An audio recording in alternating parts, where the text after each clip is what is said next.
Bueno, compañeros, para agradecerles su participación en esta jornada. Quisiera partir por una breve definición sobre lo que entendemos por política y su relación con la economía. Más o menos para contextualizar todo lo que tengan. Entendiendo la política como la lucha, ¿cierto?, por alcanzar el poder en base a los intereses particulares de clase, ¿cierto?, que hay en la sociedad.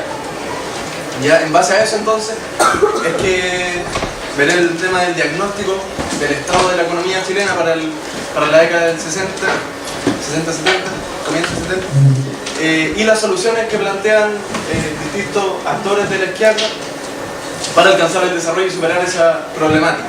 ¿Ya? Ahora bien, hay que destacarse el marcado tinte que tiene la izquierda en este periodo histórico, en donde la solución claramente es el socialismo, y en torno al cual se genera un debate entre las mismas fuerzas de izquierda. ¿Ya? Ahora, claro, el nombre de la ponencia, como decía el profesor, es Confluencia y Divergencia de la Intelectualidad de Izquierda en Chile para alcanzar el desarrollo. ¿Por qué la intelectualidad? Bueno, principalmente porque nos puede dar una primera impresión de lo que se piensa, de lo que se debate, de lo que se discute y lo que se tiene en consideración con respecto a la economía y al quehacer político de las mismas colectividades de la cual esta intelectualidad representa. En ese sentido, no es una intelectualidad vacía, inorgánica, sino que partimos de la definición de Gramsci, justamente, el intelectual orgánico, aquel que da a la clase a la cual pertenece o se identifica homogeneidad y conciencia de la función que cumple dentro del modo de producción. ¿Ya? Es decir, hay una influencia, una interrelación, una retroalimentación tanto entre los intelectuales como sus colectividades, sus partidos, ¿cierto?, a los cuales pertenecen, ¿cierto?, se nutren mutuamente. Puntualmente trataré por un lado a Sergio Ramos, intelectual y militante del PC, por otro lado Pedro Buscovich, militante del PS, ministro de Economía, Fomento y Reconstrucción de Chile para el periodo europeo en el gobierno. También por tratar un lado fuera de lo que es, ¿cierto?, que el MIR con Ruiz Mauro Marini, intelectual, militante y miembro del Comité Central del Movimiento Izquierda Revolucionaria, y Andrés Gunderfranco, ¿ya? Ambos miembros del MIR. En cuanto al contexto histórico, un poco para llegar a la base del análisis, hacer un breve resumen de la historia económica y política de Chile. Partíamos con la crisis, por ejemplo, de la década del 20, 30, ¿cierto?, la Gran Depresión, en donde se vuelve un giro en la economía, en el modelo a seguir, de tener un modelo de desarrollo orientado hacia afuera. Hay un giro que lo traemos al modelo de desarrollo orientado hacia adentro, ¿cierto? Es decir, basado principalmente en la industrialización, en la inversión al desarrollo industrial propiamente tal, ligado con eso el modelo ISI, es decir, de industrialización por sustitución de importación, y la diversificación de la economía, de la actividad de lo activo económico, ¿ya? Es decir, también se descarta por un lado el sistema o el modelo de ventajas comparativas que establece David Ricardo. Ahora bien, en el tema, ya en la esfera política, por decirlo así, del periodo, en este contexto histórico, voy a leer una cita de Corbalán que un poco refleja, dice: el cambio en los organismos de representación de los sectores populares, tanto PS como el PC mayoritariamente, en relación a la táctica para alcanzar sus objetivos, ambos pasaron a reemplazar su énfasis en la revolución por otro, centrarse en la democratización. Es decir, dejar la revolución un poco de lado para meterse en lo que es ya el tema de los consensos, el tema de la vía institucional. ¿Ya? Ahora bien, esa visión yo la atenuaría un poco, ¿cierto?, en el sentido de que el PS demuestra claras variantes que un poco dan cuenta también de un interés por la vía revolucionaria, aún con el paso del tiempo. ¿Ya? Ahora bien, para la década del 50 ya el modelo ISI entra en crisis, comienza también un cuestionamiento por parte de la población y surge lo que también Luis Corbalán denominaría en su texto del antiimperialismo, del anticapitalismo al neoliberalismo en Chile. El surgimiento de los proyectos globales, ¿ya? Por un lado, entonces, estaría la derecha con su proyecto en base al empresariado industrial, agrario y de las finanzas, que será llevado a cabo mediante el gobierno de Alessandri, pero que tendría un rotundo fracaso, ¿ya? Y tal fracaso también afectaría a la población en términos de que su popularidad, por decirlo de algún modo, sus niveles de aceptación bajaron, tanto que en las elecciones venideras su peso ya no era relevante como planteando como un proyecto político al cual votar, sino que tenía que sumarse a la varianza, al mal menor. Por otro lado surgía la ADC y su proyecto, ¿cierto? Aliado, junto a la Alianza para el Progreso, un gobierno reformista, populista e izquierdizante, o izquierdizado, ¿ya? En el sentido de que, bueno, sus postulados principalmente eran la revolución en libertad, ¿cierto? La revolución sin sangre. Bueno, principalmente por hacer una contrapartida a lo que era la revolución cubana. El modelo cubano en sí, ¿cierto? Era posible alcanzar mejores niveles de bienestar en la población sin gatillar un conflicto entre la población, ¿ya?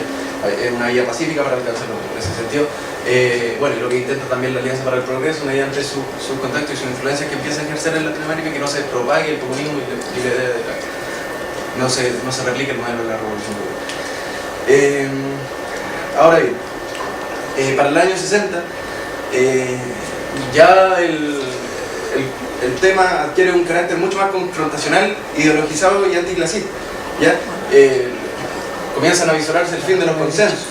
Hay una radicalización también de la izquierda mucho más notoria y comienza también a hablarse de la vía armada de forma mucho más explícita, develada, tanto por facciones del PS como por el MIR propiamente, ¿ya? PC por el otro lado sería con la vía institucional. En ese lado manteniendo una cierta homogeneidad entre sus cuadras, entre sus militantes, ¿cierto? En torno a ese ataque, ¿ya? Finalmente sale electo el proyecto de la ADC con Frey y más o menos con el apoyo también de la derecha por ser el menor de los males, ¿ya? Ahora también ya en la segunda parte de su periodo gobernativo también comienzan a resurgir esas voces en contra. ¿Por qué? Producto de la recesión económica que vuelve a surgir, ¿ya? Y la lentitud de la ADC también para afrontar esa recesión, ese conflicto, ¿cierto? No sabe resolverlo rápidamente, ágilmente, ¿cierto? Por lo tanto se gatillan esas voces en contra, ¿ya? Las palabras de Moga quieren entonces profundizar los cambios o bien descartarlo, es lo que nos propone Gonzalo Lera, ¿cierto? Sí.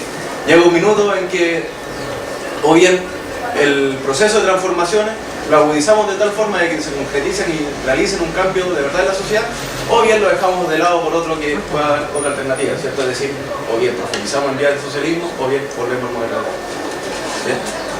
de la. Bueno, finalmente tenemos el gobierno de López, ¿cierto? Que llega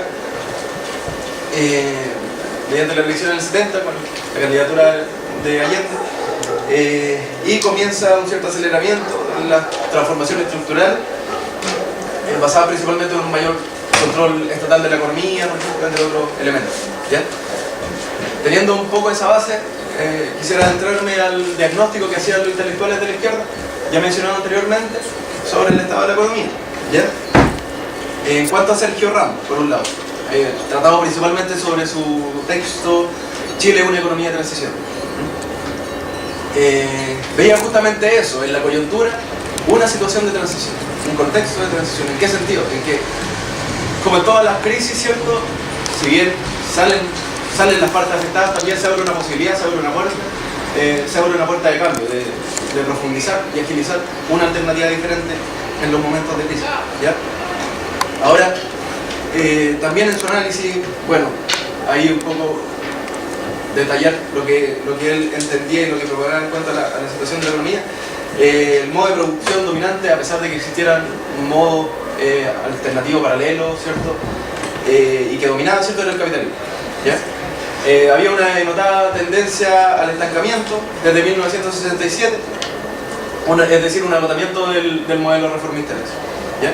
Los elementos claves que él ve en la economía o como ejes estructurales que marcan este desarrollo es la dependencia económica, por un lado, producto del capital extranjero, producto de la desnacionalización de la economía, de las relaciones de la burguesía nacional con la burguesía extranjera, y la dependencia tecnológica y financiera que en el fondo también marcan en demasía el proyecto que se puede emprender ajeno a esa relación. Por otro lado está el carácter monopólico, ¿ya? La concentración y centralización del capital. elemento que se ve en todo modo de producción capitalista, ¿cierto? Porque es la lógica con la cual funciona. Es decir, se crean núcleos monopólicos que ejercen una dominación contra los empresarios pequeños y medianos empresarios, ¿cierto? Por lo tanto, lleva a la quiebra de muchos de estos, los cuales no pueden competir por las condiciones mismas que tienen estos grandes monopolios, ¿cierto? La mayor productividad, y lo cual lleva consigo el aumento y la concentración del capital, ¿ya? Formándose también estos grupos económicos que no solo interfieren o inciden o determinan el ámbito económico, sino que también comienzan a influir en la sociedad civil y también en la política propiamente tal.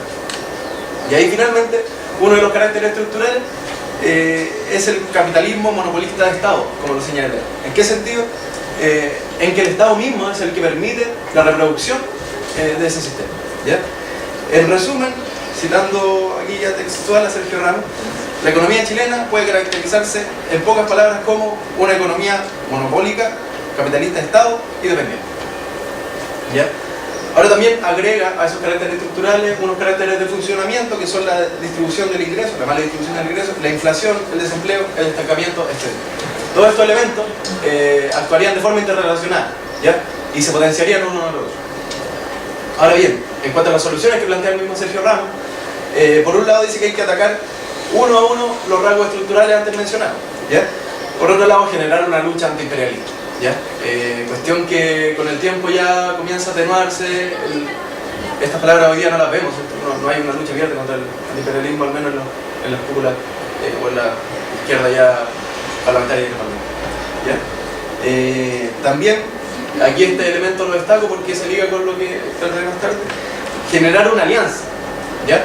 Generar una alianza con los sectores medios, más el proletariado y los campesinos pobres, ¿ya? Y por otro lado, reorganizar o reorientar la clase del Estado como no como un Estado burgués, sino como un Estado de ¿ya? Eso en cuanto a Sergio Ramos. Ya pasando un poco al análisis de Vukovich, esto principalmente a su discurso, ya lo saqué de ahí principalmente, en la Asamblea Nacional del OP, y por otro lado en las intervenciones en el CIA, ya el Consejo Interamericano de la Alianza para el Progreso. Ahí podemos ver, por un lado, el consenso y por otro lado, la crítica un poco tanto de Vukovich como del PS, ¿ya? En cuanto a lo económico, mantiene en general un análisis similar al de Sergio Vukovich. 2 minutos. Ya. Bueno, pero en lo político ya comienza a develar ciertas contradicciones, principalmente en la política de alianza, ¿ya?